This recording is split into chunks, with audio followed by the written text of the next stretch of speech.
Hey there everyone, Sean Webb here with another Gears motion capture 3D analysis. And this time we've got a fairly unique, interesting look here at high level player.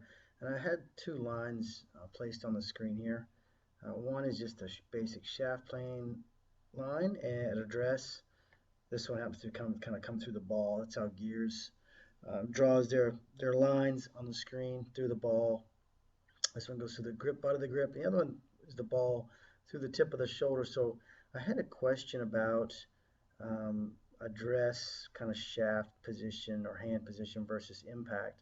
And I thought I'd use this player as an example, just a very bread and butter looking golf swing, pretty stock looking swing.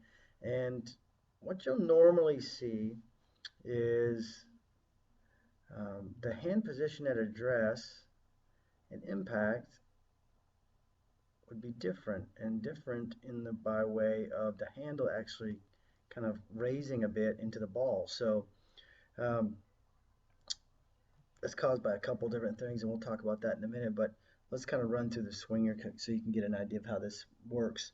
Um, instead of thinking one plane or two plane, most of these golf swings are actually um, on two separate planes. So I would say the takeaway would be on this kind of shaft plane as the player starts back. And then as the right elbow kind of folds, the arms will elevate some. They don't actually stay down.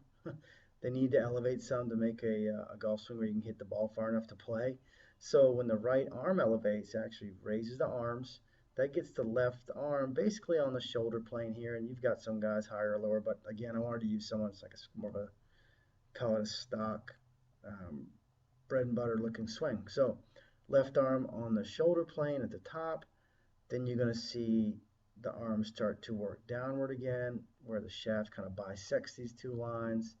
And this player hits a draw, so this club head is going to get slightly below this line. Now, into the ball is something you're going to see almost every good player do. The hands are going to be um, up in a position basically kind of in between these two lines, and you could even call it like the elbow plane line. I could pop one of those on real quick if I want to. The hands are closer to the elbow plane line than they were at address. So that does a couple things, and there's a couple reasons for that. One of them is the body is extending as it's turning.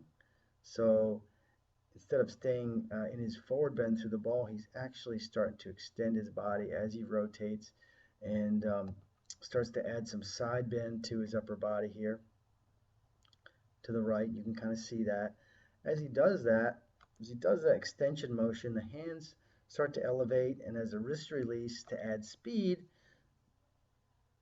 they're going to uncock in a way, or ulnar deviate, if you want to use the correct terms, in a way that actually assists also in squaring the club face. So for those of you who have a hard time slicing the driver, or feel like your club head speed is low and you've been trying to force this grip down kind of artificially, you may want to feel like this handle is allowed to be a little bit higher at impact, like between these two lines. And a lot of you struggling with a slice could let this club sling out to the right a little more. You can see that face kind of turn down some. So again, I've yet to see many really good players have the hands at the same level they were at address, especially with the driver when you're trying to kind of hit more level or hit up with some club head speed. You may have seen some back in the old days. I think maybe Hogan came pretty close to doing that. I think a lot of it probably has to do with the build of your body, length of your arms, some anatomy.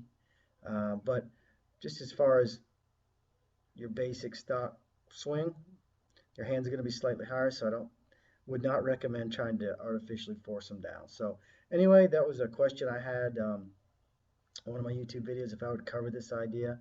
I hope that helps. Let's turn it around from the other view actually while I'm thinking about it, because that's kind of a unique look at it as well. So let me see if I can move this where I want it. Let's see here. There we go. Let me spin this around. Okay, that's kind of what I was looking for right there. So again, let's start him at address. If I can rotate a little bit better than that. Let's try that. Okay, it kind of moves up that shaft plane line, right arm elevates. That's what puts it on the same angle, but higher.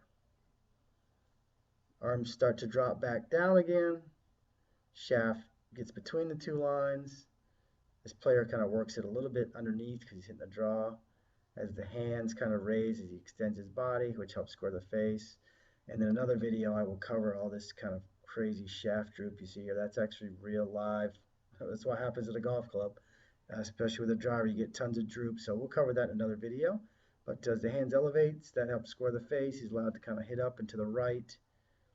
And there's his face kind of rolling over, I guess I would say, as he supinates his left hand through the ball and rotates his forearm some to assist in scoring the club face and then into the normal looking finish. So anyway, hope that helps you out. I know a lot of times just seeing these things in slow motion and using the Gears motion capture system allow you to get some clarity, especially if you've been confused. So hope this one helps, and keep the questions coming, and I'll keep the videos coming.